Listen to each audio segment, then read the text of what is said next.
everyone, welcome to the third episode of AI Perimeter, where Cloudastructure executives are talking about AI technology, the risk, the returns, the opportunities, and anything AI really related to computer vision and security, surveillance, etc. Once again, I have my pleasure to introduce James McCormick, the CEO of Cloudastructure, and Greg Smitherman, the CFO. I am the CRO, and we are pleased to talk about today the next generation of where AI is going. And I'm just going to set the stage because this is an exciting part for me as we look at the future. And we all know there's drones out there, robots, robot dogs. And for those of you, again, viewing, we have a couple videos to share with you, so take a look at some of the fun videos we have for you. But in what we're seeing in the marketplace is, for example, people are creating robots and they roam around a parking lot, for example, but they really don't have sophisticated brains at this point in time, from what we've seen. And they stumble around and they're sort of silos. The same with drones, they're silos. And so as we look into the future, because we're a cloud-based architecture, we see ourselves having eyes in the camera. The camera can be in a drone, the camera can be in a robot dog, the camera can be in a robot, and then the controls of those devices can then be incorporated so that we can react with our humans and the AI. So that's kind of where we see it going, where we have situational awareness amongst all these devices so that you can have different security components on your property. So as we look at that landscape, James, what excites you the most when you kind of see that perspective? Yeah, I think as the sophistication of AI improves, there's a few things that I look forward to, right? You touched on it. You know, we know certain companies that manufacture autonomous robots that just kind of meander around parking lots or shopping malls, and you can tip them over. You can tip them over. You can throw them in the fountain. But they're not providing any intelligence. Is there a camera? Yes.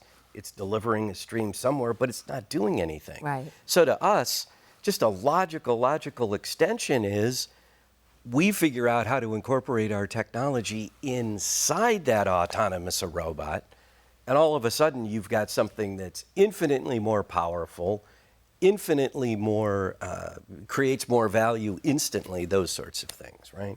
So that's number one. Two, as AI gets better, and we talked about this on a previous episode, sort of, the humans in the loop piece. If you think about it, today, 8 million videos, we upload and process 8 million videos a day, and that number's going up as we add new customers. Some percentage of those 8 million get sent over to the remote guards for further processing, and then some percentage of those are determined to be normal activity versus something that actually requires human interaction.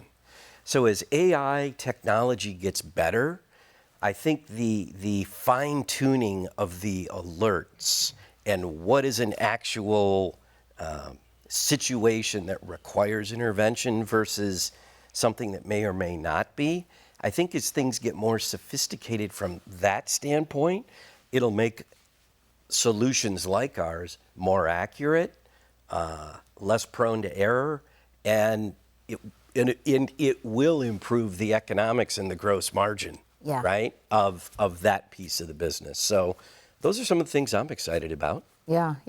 I'm particularly excited about the drones. And we also have another video for you where we've announced, in combination with our mobile surveillance capabilities, we now have the ability to launch drones.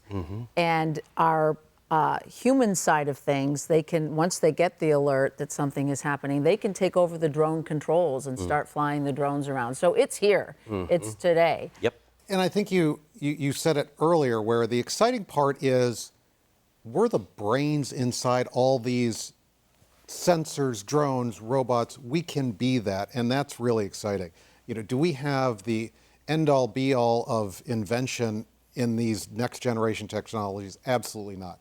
We are focused on the AI component, the video recognition, the processing, the human-in-the-loop integration, all that control and intelligence we build.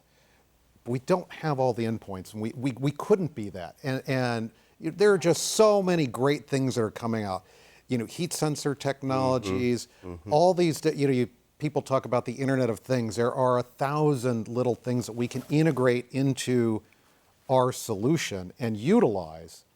And it really gets to and I've heard you use this, a 360-degree view of security. So you're not just looking at, like, here's one camera. But it's a camera integrated with temperature sensors, integrated with infrared access control.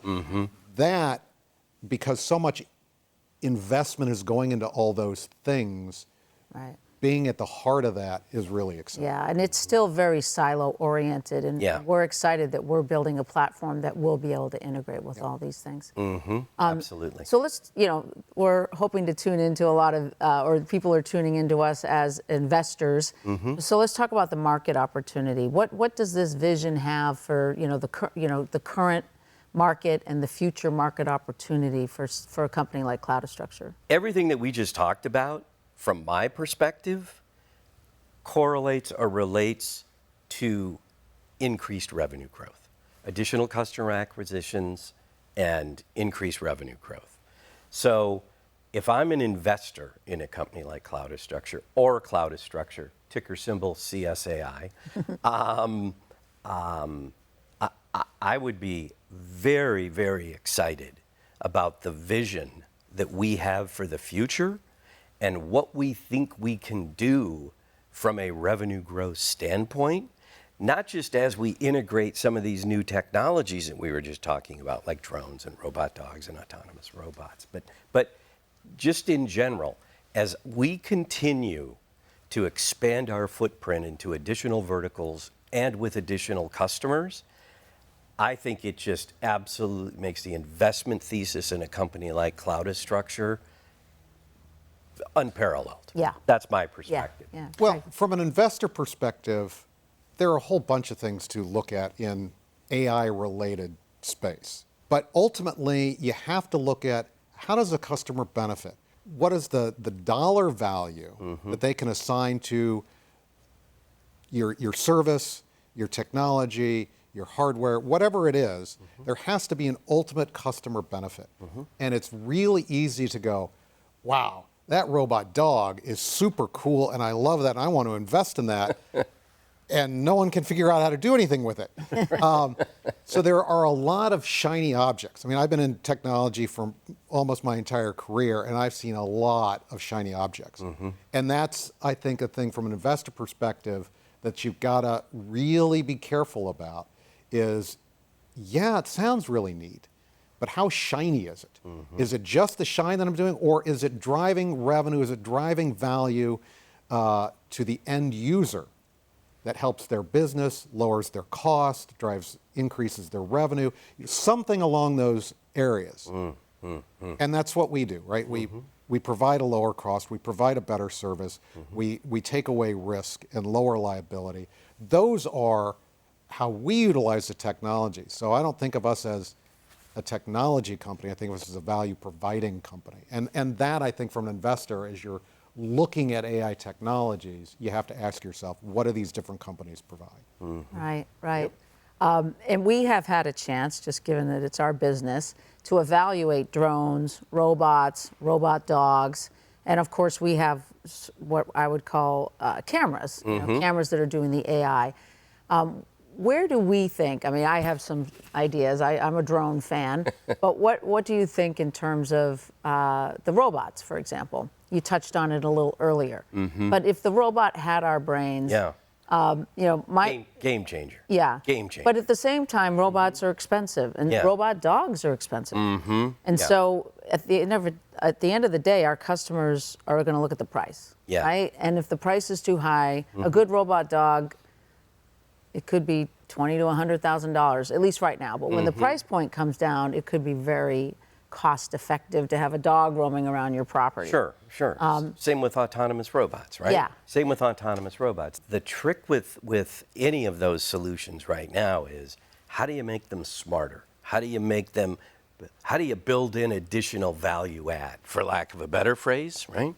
And we talked about it, right, with the autonomous robots. If it's just meandering around, capturing a stream that a live guard somewhere is looking at with no real ability to do anything with the images that are captured, that's not a lot of value add. Yeah. Right? It's just not a lot of value add.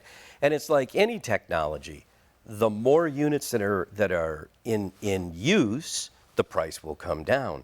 So I think the combination of robots, autonomous robots, lower price points, along with solutions like ours, putting brains and actual technology inside, I think that could be an amazing opportunity and an amazing deterrent for certain properties that could be protected. Yeah, absolutely. I agree with absolutely huge opportunities there. But it really gets down to what's going to be the use case. Because as we look at it today, it's really just a mobile camera. Well, you can put a lot of cameras, get all the coverage you need.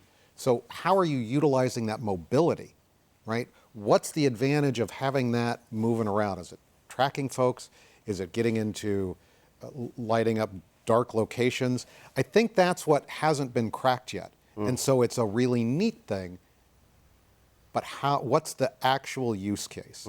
And that's where I think the market is kind of going, haven't figured that out yet. Right. When we crack that nut and they get down to cost, and then you have that mobility where a fixed camera won't do, that's where it becomes a true game changer. Yeah, Yep. and again, being in charge of revenue, I'm always looking at ways to get bigger growth. And I would have to say, if I look at the folks that are manufacturing some of these technologies, the drones, the robots, it's an amazing opportunity for us to partner and get our brains inside. And as opposed to properties, you know, we're looking at locations now with cameras. The expansion potential of having all these other devices everywhere is a huge one for companies like us. Absolutely. And we are very excited about that and look forward to seeing more announcements in the future. This is an interesting conversation because people don't necessarily think about, okay, we're here today, but where are we going in the future? And I wouldn't say as a management team we have it 100% figured out, but we think about it every day. Yeah. Right? We think about it. We know that there are opportunities to do things differently. And that's what's exciting to me is we're really proud of where we're at today, but we know we can do a lot more, right? And be involved with even more technologies as we go forward. Just to echo that, we are not sitting around going, what do we do next? We are constantly asking, what do we do next? Yeah. What technology can we leverage? Yeah. How can we provide more value to our customers? Yeah. And it's that thinking about that every day is what makes this exciting. What makes the growth really exciting, and coming to work every day. Yeah. All right. Well, hopefully this has provoked some interesting thoughts for our listeners and viewers today. And we invite you to ask questions at aip@cloudastructure.com. Thanks for tuning in, and we look forward to seeing you next time.